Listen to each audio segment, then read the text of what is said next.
think that, what are the implications of the U.S. saying that it will run Venezuela temporarily, and how might that affect the Venezuelan sovereignty and political structure and the people living there?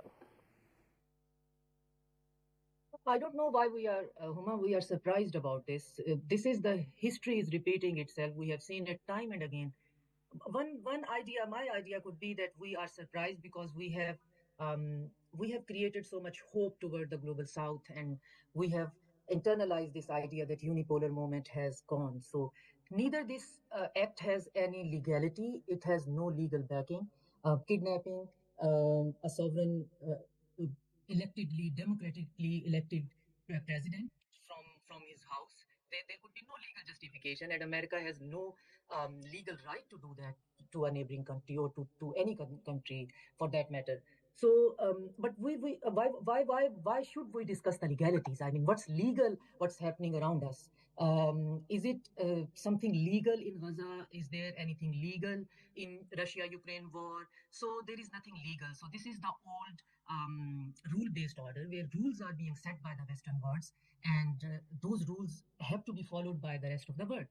And that's what's happening with Maduro, and the things will be the portion which is going to be sold to the world will be, as our colleague has said, that he is a drug and narco trafficker, so we have every right to abduct him, and we will put him in jail for some years, and God knows afterward. We will decide what's going to happen to him. But and at the same time, they will install a puppet regime in Venezuela, and that will do the bidding of the Western world or the America, whatever they want. And they have reiterated it again and again. What they want, to plunder the resources.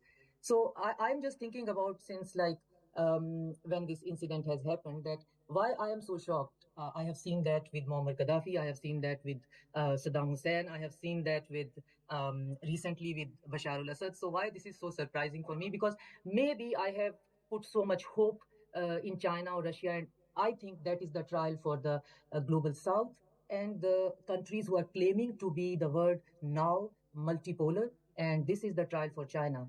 China has to decide that whether or not China is ready, capable, or have the capacity to safeguard its allies. So that's a big question in my mind. So that's the trial for China, basically. What strategy China is going to pursue from now on,